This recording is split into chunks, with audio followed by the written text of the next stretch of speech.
Hi, Marla. Hi, Tammy. How are you? Good. I have Marla Triano. Am I saying your last name correct? I hope so. Correct. Good. It's so nice that we could finally connect. Yes, it is. Are you finally having better weather over there in Pennsylvania, Lancaster? Yes, it's beautiful here today. So Marla's a medical doctor and she works with the baby unit, and I'm sure there's a proper name for that, and I know there is, but I just want to put that out there.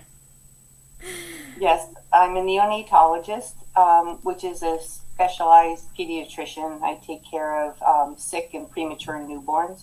Wow, that's very intense. It can be at times. So here's my first question for you, and so thankful that you can join us today. I'm really grateful for that. What do you feel a young person, and you might have to put yourself back, when you were just starting out, but a young person who's starting out, or perhaps older and in between career decisions, any words of advice to help with this decision? I think it's important to understand where your interests lie. I think finding a career where you have a passion for what you do makes the job feel more like a journey and less like work. Um, every job has parts that are boring or annoying or just hard work. But if overall you have a passion for your line of work, oftentimes it doesn't feel like you're working. It's just part of your life and something that you actually enjoy getting up for and going in to do. How nice is that, right? It If is. that would be the ideal dream, I would imagine. Second question I have for you: any spirit animal that resonates with you, or a book you recommend, or any words of advice? Well, I don't know very much about animals, so I can't even begin to associate myself with one of them. So I'll just let that question go. Hmm. Regarding books, I read a lot. I read sometimes more than one book at a time. I just constantly reading. I always like to learn more about the world and about myself. I don't know that I could think of one book that I'd recommend. I've read thousands of great books, so I would just recommend reading. I think anything that interests you, anything that you can learn some sort of lesson out of, even just some simple fiction book sometimes will Hmm. allow you to do that. Takes our Words mind away. Yes. Words of advice. Another thing, that's another overwhelming thought for me. I don't know how you could wrap up life's lesson in one sentence. I think that there's a lot of words of advice and inspirational things out there, and different days I'll read something or see something or hear something that I'll just take to heart. And So personal. exactly. Yeah. Yeah, I know sometimes I have three books going at the same time. I'm like, wait a minute, what am I doing? I enjoy doing that. I tend to find things of different genres at the same time, and then you don't feel like you're reading. Exactly. It takes me away a little while if I can't travel or something. Who has always been your role model? A role model, or could be a family member, a teacher, movie star, etc. Once again, I don't know that I could say I have one role model. There's been a lot of people who have been very inspirational to me in my life. My father, my paternal grandmother, Hmm. the teacher in school, and all of these people were people who helped me grow in different ways. They have Hmm. ways of just trusting who I am and encouraging me to trust myself and be confident, Hmm. and grow. I mean, they all have been patient people with a lot of kindness, with great listening skills, Hmm. and they've helped push me further. So, I try to surround myself by people who help me grow, That's and smart. It's really good advice too. yeah, and I try to stay away from people who bring me down. Hmm. It's a very, very good motto to go through. Um, yeah, when you were talking, I was reminding me of, I never liked really English that much. I think it had to do with who my teacher was. And in 10th grade, I ended up with a English teacher who made me understand. And because he was just so easygoing and just a great teacher, I think that makes a big difference. I agree. What's your favorite color and why? Well, this is another Hmm. question that's tough for me. I guess this is a trend. I don't have a favorite color. Um, Even as a child, I always found that question to bother me a lot because I couldn't really pick one thing, and everyone else seemed to have a favorite color but me. I, like my little black dress. I like my terracotta painted dining room. I like this turquoise pair of shorts I just found. Different colors strike my fancy in different situations. So yeah, I don't have a favorite. I enjoy so many in different situations. I'm kind of like that myself. I don't really. It's like, well, blue's kind of nice, but then when I look at the sky, pink is nice, or this is a nice pastel pink or blue. It just depends, right? Yeah. I'm kind of like that. Yeah, So I get it. Different times when I see something different. Exactly. So, how old were you when you'd gotten married, and why did you choose your husband? Meaning, what qualities told you he was the one that you were for each other? And I have another question, but go ahead and answer that part first. Okay. I was 25 when I married him. Nice. And I can't say I chose him as much as I guess we chose each other. Mm-hmm. I don't know. We were friends first, and I enjoyed having, deep and difficult conversations with him. He was never afraid to examine himself, his behaviors, and understand when I pointed something out that he does or said to someone where I saw it in a different perspective. He was always open to improve himself. And for me, he has continued to help me improve myself without trying to change me. I love that. Grow in where I am. It's really nice. You can grow together. Wow. You got lucky there, both of you. Yes. Well, you're married how many years now? 31. Oh, wow. That's a long time. That's great. Yeah. Did you know how many children you wanted, or did you work that out together after marriage? Well, we both come from large families. I'm one of 5 and he's one of 8. So we both have valued that experience of growing up in the large family, and we both knew we wanted a large family. That was sure discussed ahead of time. Actually, yeah, it was definitely discussed ahead of time. Nice. I That's used smart. to want to have 12 kids. Then that number, as we started having kids, went down to 8, then it went down to 6, and then we kind of stopped at 5, just in terms of practicality. That makes sense.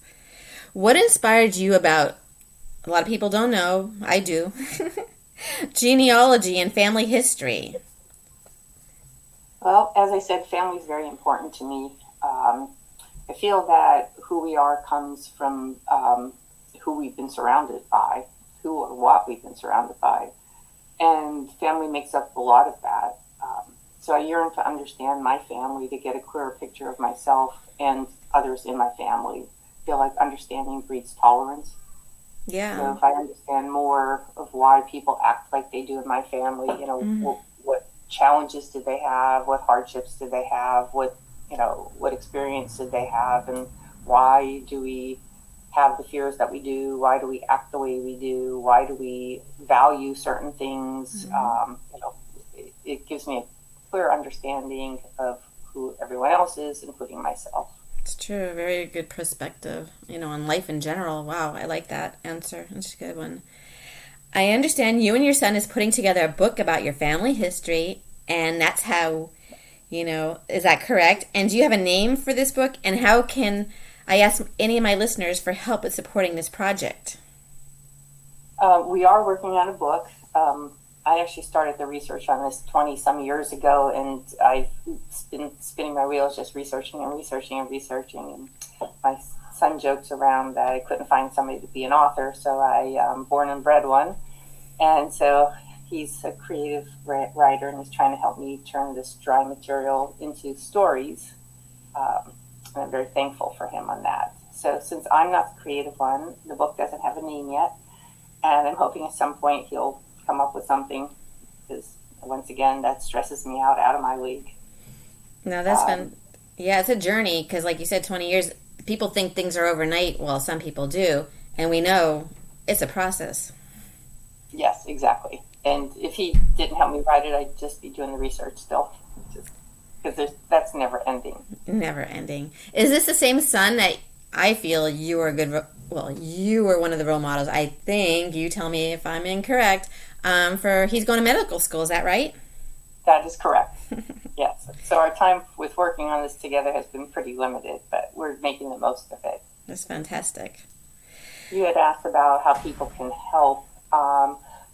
If they know other people that are working on this type of endeavor, I think it's most important that people are open to questions about their families, about themselves and their families, and that people aren't well, basically the hardest part for me is reaching out to family members I don't know. I don't want to impose myself on them. I don't want them to feel like I'm prying or digging in a way, that's Because all these personalities. yes. Yeah, I'm good at That that. I'm really interested in who they are, who their family is, and their family was, and how it all fits together. It's important that people recognize the goal behind a book like this and not be fearful and cynical. Exactly. And if there's any way, if any particular way we can help with that project, just let me know, or yeah, we can pass this on, and people can email me, and I can get back with you. Thank you. You're welcome. What advice do you have for other wise women who want to take on a tedious, fun-filled, fulfilling venture? Can you talk a bit about how we found each other, as well as very cool, well, you kind of did, but let's talk relatives that we did not know we were related to. We found each other on Genealogy, Ancestry.com, correct? Correct. But there's many. Go ahead. Well, I guess my advice to other women who would want to do something like this would be, don't be afraid to start a venture like this. I may never complete this, and it's okay. Whatever I do is more than what would have been done already at this point. So, if there's something you think, oh my goodness, this is going to take so long to do, so what? Do as much as you can. And if it never gets any further, it never does. If somebody else picks it up for you, good, let them. I've already threatened my son that if something happens to me, he has to finish this. But we'll see. Continue it on. Yeah, just do it. And who cares? It's about, it's something you like. If no one else is interested, it dies on the vine. Yeah, that's true. And that doesn't help down the road, yeah, it's beautiful. I love what you're doing. I think it's fantastic. And as you mentioned, Tammy, we met on Ancestry.com. I did DNA testing of myself and many of my family members, trying to get the older generation that's still alive, because you match more from those. So my father's passed away, but my father's brother, one of the brothers, is still alive, so he did do a DNA test. I have my mother who has done one, and looking at the matches, and many you'll recognize, and then there's some that you have no idea who they are. And if they're closer match, you try to figure out, how do I fit in with this person? What branch is this from? I discovered family I never knew we had. My grandfather, I found out, had a sister. Didn't know that. I'm now in touch with their family. It's very fascinating meeting people that way. It's been great to meet Tammy, you this way too. It is. It's beautiful. And I wish I had something of my own, of all my, but you're helping with that, so there we go. At least on one side of the family, yes, it helps. I work through that. And you kind of mentioned at the beginning, but you kind of did, but I'm still going to ask the question anyway. But let's tell our listeners your specialty. Well, one is you are a doctor, a pediatrician, and are neonatologist. He's here. I'm probably saying it incorrectly. Working with babies. Say that again. Neonatologist. Neonatology. I love it. Working with babies. And tell me if I'm correct or, yeah. Your special, let's see. What do you love best about your job? That's what I want to ask. And what are the hard parts that we can discuss briefly? Okay. I've always loved taking care of people, and I've always been drawn towards babies because they're the most vulnerable. I like my work because babies tend to do well and improve, and I can send them home. I feel like I give them a jump start in life. There are rare situations where we can't help them. Either, they can have a congenital malformation that's just not compatible with life. Sometimes an overwhelming infection. There's different ways that either you're sending home a very difficult baby to manage, or a baby doesn't make it home. So those are obviously horrible situations. But those are much more rare in my field than babies that are either just born premature or have some initial illness at birth that they can recover from. Premature babies, some can have long-term problems, but we continually try to work on minimizing those problems as medicine improves. Yeah, For it's me, true. it's always been easier to accept when the baby doesn't make it, either because they're extremely premature and below what's considered viable, or was born with a defect that's not compatible with life. That to me is a little easier to accept than a well child who runs into a tragedy. Yes, it's true. That part of medicine, I couldn't deal with that over time. Yeah, it's amazing how these babies are like as big as your palm of your hand, or even small, and they can survive. I mean, it is a miracle, I think. It's incredible. Yes, it is. People it's like nice you. to be part of that miracle. That's beautiful. Thank you. If someone was interested in your field of expertise, what words of wisdom would you tell my listeners, and what course of study, etc., what type of character is important, do you believe? For medicine in general, I believe that you have to be dedicated to a lot of hard work and a lot of self-sacrifice. It's a field that's very hard to explain unless you start pursuing down it, about how much time, energy, and expense goes into training for that. You also have to have a passion for the job, or else the work will overwhelm you. I mean, it consumes you, the amount of hours that we spend working. And you can become very resentful for all the other things that you're missing out in life. So if you're not feeling that passion and that drive for it, it's not for you. Pick something else. I think it's important to have a personality that's very good with attention to detail. I think you have to have that persistent personality, and I think you have to have compassion. If those are not your personality, you're going to struggle in this type of field. Thank you for that. It's beautiful. It's, hit the nail on the head for sure. Not literally. I feel your job, you kind of just said this, but it says, I feel your job career can be very taxing, but I feel you are very good at what you do. If you'd like to talk a bit about, there is something we have not covered, which I think you just covered it in the last question.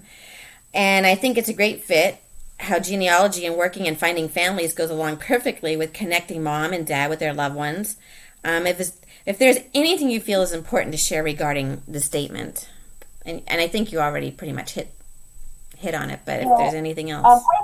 The only thing I would say is, we did talk about needing attention to detail. Both of those, genealogy and medicine, needs that. You have to be able to do tedious work over and over again. Both of those require that. But in both situations, I think it's the reward that drives me in both situations. Discharging a baby home after many weeks or months to a parent is so rewarding. And same thing, finding a new connection or understanding a branch of the family more clearly brings that same excitement and joy. So, that's beautiful. A lot of people can't do this kind of work, either side of the work, because the personality doesn't fit. For me, I can go down the rabbit hole over and over and over just because I know there's something on the other end of that, and I'm fine. I do want to share one of my favorite moments as a physician. It happened only a few years ago, and it was actually on Mother's Day. I was working Mother's Day, and when I got to work that morning, in my mailbox, I received an invitation to a graduation party from a girl who was born extremely premature and had an array of problems and complications as a result of that prematurity. And she had a rough hospital course, and I know she probably had a rough childhood just because knowing those kind of problems. To receive that invitation and to see a picture of her 18 years later, and to know that I impacted even one life along the way, left me speechless. I was crying in the office when I was reading this. And I know, I know we touch people's lives, but, they come in, they go home, you go to the next baby, you're continually doing that. Seeing that come around 18 years later just makes you realize the impact just helping one person means. It's a beautiful story, and it's true. Just that one person putting it forward, and then, oh, I'm sure you're way more than one, but the saying, right? One person, you got to see that beautiful on Mother's Day. Wow, that's a beautiful story. Thank you. How old were you when you knew what you wanted to do as a career, and what made it motivated or influenced this decision? That's kind of an evolving answer for me. I always knew I loved children. Even when I was younger, I loved to babysit. I used to babysit my cousins. So back in my mind, I knew I wanted to do something with children.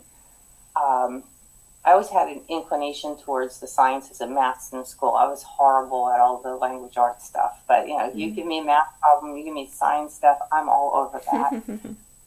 I thought about being a teacher, like a kindergarten or a preschool teacher, but my personality doesn't fit that. I'm not the most patient person, and I don't express myself well. So if I can't explain something to somebody the first time I try, I usually cannot figure out a different way to say it. And teachers are amazing, how they manage to teach right. so many different children or adults, whatever they're teaching. That is just not for me. My mom was a nurse, and I used to work with her in the summers, just helping with vital signs and stuff. And I knew I didn't want to be a nurse. I just didn't like the fact that she had to do what somebody else wanted her to do, when it looked like, well, why can't I do what they're doing? It is actually my high school math teacher that at some point, I guess we were talking about this when he was helping the small group of us. And he said, well, why don't you just be a doctor? And I was like, well, because men are doctors. And he's like, no, anyone can be a doctor. And I was like, well, it costs money. And he says, well, they have loans for those things. And he actually showed me different ways of how I could do that. And so there I went. And then on the other end of it, I was trying to figure out specialties when I was in medical school. And at one point I thought I would do OB-GYN, but when I was in a C-section delivery, and once they delivered the baby and handed it off to the pediatricians, we were just closing up the abdomen, and I kept looking over at the other table with the baby. Like, I'm in the wrong table here. So that was the other field where it just kind of came together, that babies. It's just, medicine and babies. Wow. And you're lucky. It seemed like you had that wonderful role model, that doctor. Yes. We all, if we, like you said, we surround ourselves by the right people, the right things will happen in our life. Correct. Did you ever have a birthday wish come true? If so, tell us about it. This podcast project is about making our birthday dreams, wishes come true. So I'm going to be a damper here again. This is another question like the animal question, where I really have no answer. I never made birthday wishes. I always hated birthdays and celebrations. Even as a kid, I took birthday wishes way too seriously. And I always said the same wish every birthday. I said, I wish that everyone will be healthy and happy. It's beautiful. Because I never could come up with one thing that was most important to me that didn't feel shallow or selfish. This is kind of like that favorite color, favorite book issue, where it's like, how can you narrow life down to one thing? So, I think I always knew, even as a child, that if I wanted something personally, a wish was ridiculous. I just really needed to put in the work to get done what I wanted to do. Exactly. I know. I think when I was really small, from 1 to 5, I think I kept wishing for a horse. And then after I realized it's not going to happen, I said, forget about it. Forget it. I don't think I have any more wishes. You want a horse, you better work on convincing your mom. That's what I hear. They're very expensive. So my mom kept saying they're too expensive. What's your secret to work-life balance? And please tell us a little bit about how you figured out what works for you or worked for you, even mistakes along the way. I don't know that there's any right answer to work-life balance. I think it's very personal, and I think it changes over time. So I think you got to just continue to find ways, be open for change, and be flexible.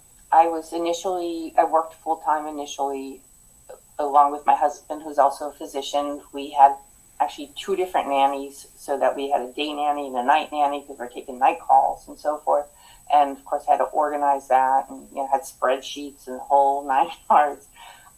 Then, actually, after my fifth child was born, I went back part time, got rid of the nannies, and basically just didn't sleep. We passed the kids off between us.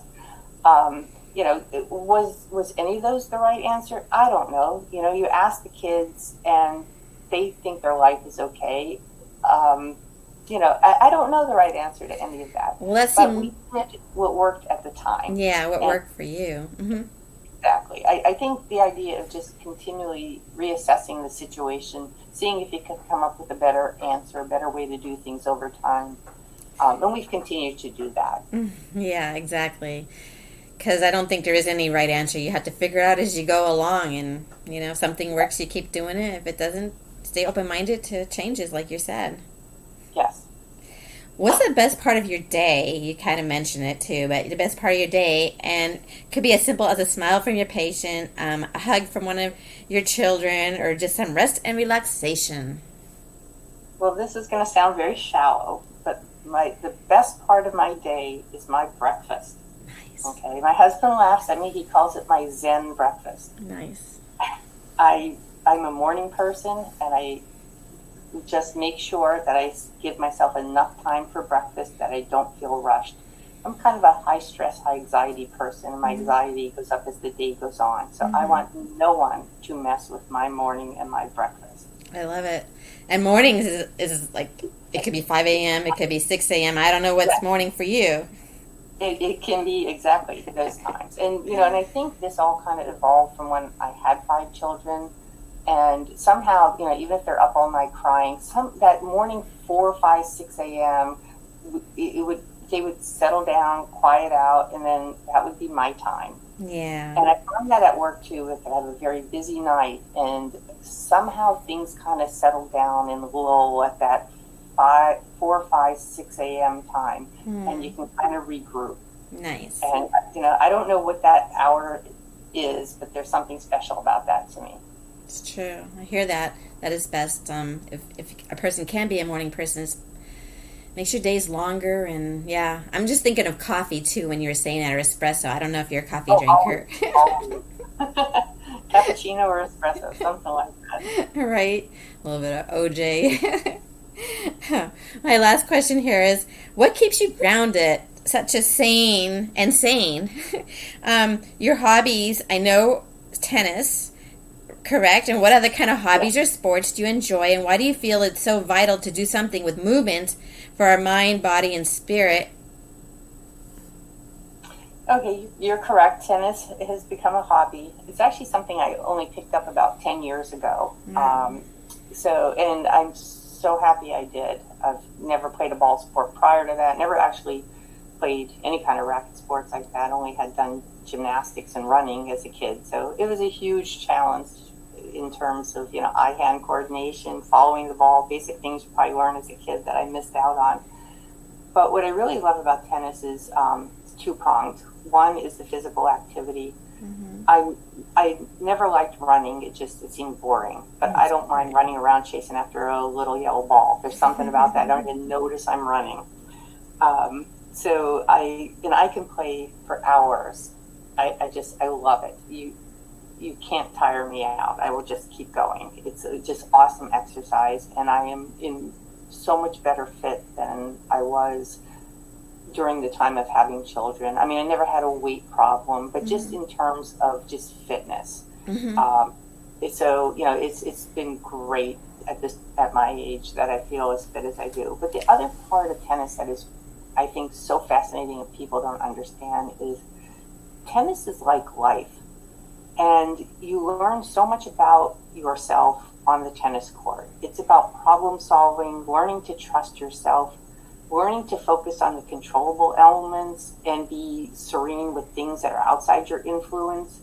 And there's valuable wisdom in both tennis and life with that. And tennis is a mind game. You uncover your own weaknesses. You find ways to use your strengths to your advantage. You find confidence in yourself even under adversity. You trust that you can and will work harder than your opponent, and that may be just enough to turn the tables. Mm-hmm. You trust that you'll never quit, and you'll keep trying to find a way until the last ball bounces twice. And all that self-realization helps improve yourself both on the court and in life. And it's been a really fun journey in so many ways. And I also see these 70 and 80-year-old people playing tennis, and I realize it's something I can do for the rest of my life. Got to get a little smarter as you get older, so you're not running around as much. But, Right. I'll learn that too. You're making me inspired to try it. Like, I think I've only tried it once in my life. Isn't that crazy? I think, or maybe twice. Well, it's a great sport to work on and do. And stay in good shape. I can learn it. Anyone can learn it. Trust me. And is it competitive at all, or? It can be. Okay. And I am involved in some competitive leagues on the recreational level. Yeah, I actually captain teams because I'm a control freak, so I might as well organize it and make it happen. Sounds like and fun. I have a good time. We have like a little tennis family of people on my team that I've been with the same girls for a while. And we develop such fun relationships. You have that bond, long-term bond. I like that. Yeah, That's fantastic. Yeah, it's a lot of fun. Nice. Thank you. Marla, I want to thank you for your time, and I really enjoyed with you, and I look forward to meeting you in person to give you a hug. And yes, that would be fantastic. I can't wait to read your book, when it's published. A very exciting venture. I'm hoping that we have that out at some point while we're all still alive. Yes. And thank you for your wise wisdom, knowledge here today. Thank you. You're welcome. Thank you for inviting me. You're so welcome.